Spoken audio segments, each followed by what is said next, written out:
You can order the parking brake shoes used in the video on the CarParts.com website via the link in the description. Turn off your engine and set the parking brake.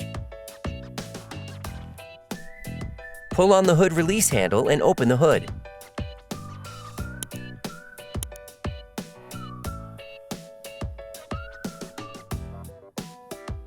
Open the brake fluid reservoir. Loosen the stud bolts on the rear wheels. Lift the rear of your vehicle. We strongly suggest watching our video on how to jack your Ford F-150 safely before carrying out this step. Place the vehicle on the jack stands. In order to change the parking brake shoes on your vehicle, you will need to take off the wheels to have full access. Don't forget to put the wheels under the vehicle. Before you change the parking brake shoes, we recommend watching our video, How to Replace the Rear Brakes 0914 Ford F-150. We show you how to remove the caliper, pads, and discs if you decide to change them too, as we did in the video. It is now necessary to release the parking brake in order to clean the grip of the drum brake shoes on the disc. Sometimes this is not enough to remove the disc. You will have to remove the shutter cover located behind the backing plate with a flat screwdriver. You can now reach the adjustment mechanism of the brake shoes and retract the brake shoes until the disc is free. Sometimes the disc may get stuck on the hub. If this happens, use a hammer to remove it. Finally, remove the disc. Now you can see your car's parking brake shoes. With the flathead screwdriver, apply pressure to the hold-down clip. Then, using a pair of needle nose pliers, rotate the hold-down pin a quarter turn to release the hold-down clip. The hold-down pin is fragile and breaks frequently, but that's nothing to worry about.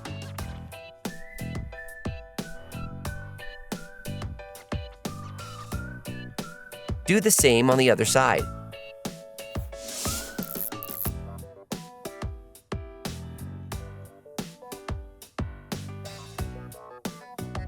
Remove the hold-down pin from the other side of the backing plate. Using the flathead screwdriver, remove the bottom spring that connects the two brake shoes.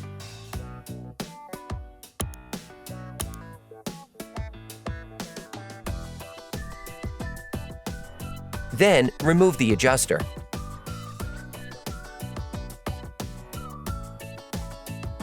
Pull the brake shoes apart to disengage them from the upper spring and the parking brake shoes lever.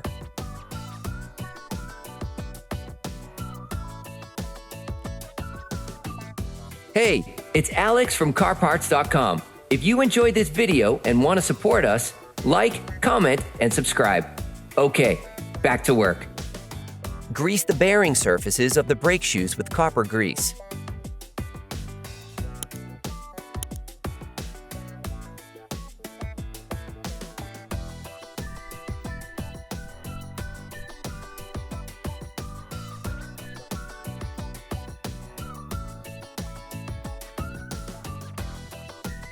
You can order the parking brake shoes used in the video on the CarParts.com website via the link in the description.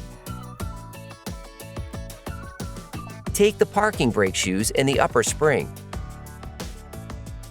Place the assembly in position on the backing plate, using the upper spring to hold the assembly in position.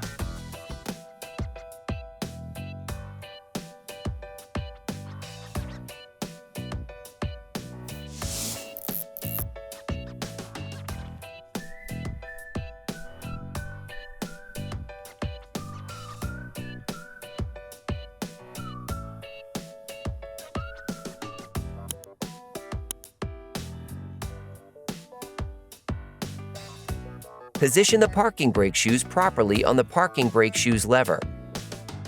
You can purchase the parts we used here by visiting our website at CarParts.com.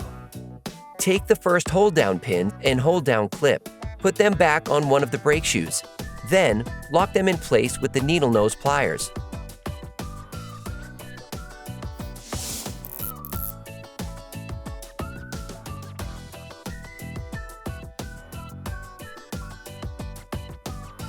Take the new adjuster. Apply grease to the threads to prevent corrosion over time.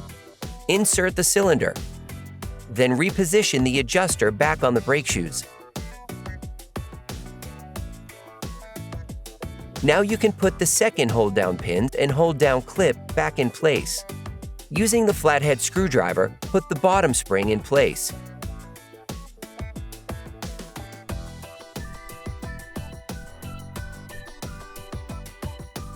If you want to know which tools and parts we use in this video, just check the description and you'll find everything you need.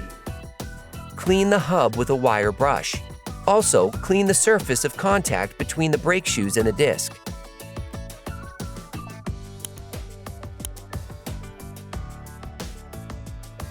Now you can put the rear brake system back in place. To do so, we recommend watching our video, How to Replace the Rear Brakes 0914 Ford F-150.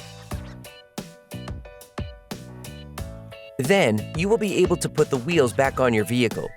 Now you need to readjust the brake shoes. Tighten the adjustment mechanism until there is a slight friction between the brake shoes and the disc, which means that the brake shoes are perfectly spaced for your handbrake to work properly. Put the shutter cover back on. Put the car back on the ground and block the wheels properly. Don't forget to screw the brake fluid cap back on before starting the car. Attention! Before using your vehicle again, start your car and pump the brake pedal a few times to push the brake pads together again. Try to drive smoothly and avoid sudden braking for the first 30 miles or so to avoid glazing the new pads. Operation complete.